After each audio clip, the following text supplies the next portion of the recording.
Have you ever been told that you're not a good listener? Do you need me to repeat that for you? Have you ever been told that you're not a good listener?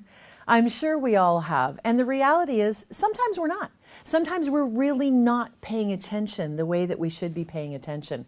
And obviously, for service, for relationships, for success in life, we need to become much better listeners than the average. So let's look at what the most common listening mistakes are, and let's not fall into them. Now, the first one is one that I will confess I work on every single day. I'm a chronic interrupter. I finish people's sentences for them. Now, I don't mean to do that. It's not intentional. I'm not trying to be rude. It's almost like my brain goes, I know where you're going and I can get there faster. And I can blame it on all kinds of reasons, but at the end of the day, it's a really bad habit that I need to fix.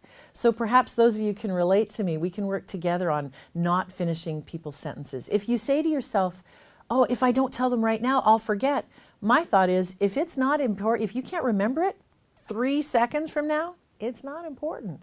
So we need to really pull back, bite our tongue on interrupting and finishing others' sentences. Very, very bad habit. Shows a loss of respect, and we don't want to send that message to anyone. The second most common habit comes from when we're in situations where we're unsure of ourselves, and it's almost like we're afraid to give the wrong answer. So it's the fear of not knowing the answer. It goes back to almost when we were in grade school and the teacher would say, Rhonda, what's the answer to number 3? And we go, we just couldn't remember it. Nobody wants to look or feel stupid. So the fear of not having the answer causes us to panic when we're answering a question. So someone may start to ask a question, said, I have a question about the contract that I'm about to sign. And then as soon as your brain hears contract, it immediately goes contract. And it finds a fabulous answer. It's just not the answer to the question they were about to ask. And so it comes from when we're dealing with the CEO, or when we're dealing with a really important client, or when we're talking about something that we're not quite as comfortable with yet. So it's us jumping so quickly to get to an answer because we don't want to look stupid. Nobody wants to be put on the spot and not have the answer. And what we're not doing is listening to the whole question.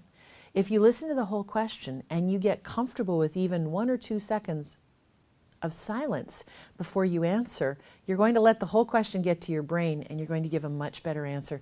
And it's going to be respectful because you didn't jump in too quick either. So don't let your fear of being wrong cause you to jump to the wrong answer. The third one is very similar to that. We jump too quickly, but it comes from a place of ego.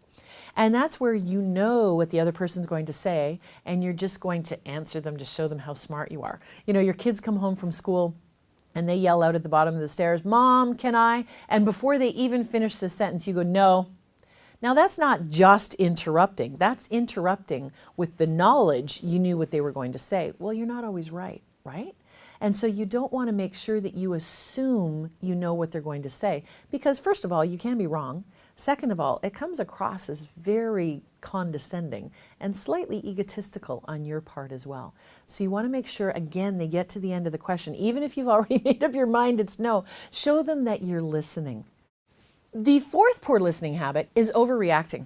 Now, if you're honest with yourself, you'll say that there are times you do this. Maybe you're sitting watching the news and you hear just a little soundbite and you're ready to jump all over whatever is on the news. Or you'll get the CEO of the organization stand up and make an announcement, say we need to do more with less. And you're like, oh, I've been hearing that for 20 years. And you just completely overreact. And so the overreaction is just getting a little bit of the message and then running with it. You're not listening to what the entire message is. So your child comes home and said, Mom, I had a car accident, and you don't even get to find out that there was no damage and everybody was fine. You're just off on the deep end or imagining the worst that can happen. So overreacting is also not listening to the entire statement. Now you'll notice that the first 4 steps so far have all been not listening to the entire statement. So we're jumping in too quickly, we're panicking, whatever it happens to be. Now the 5th mistake is not quite the same as the first 4, where we're not listening to the entire statement. The 5th mistake is not listening at all. And it's pseudo-listening.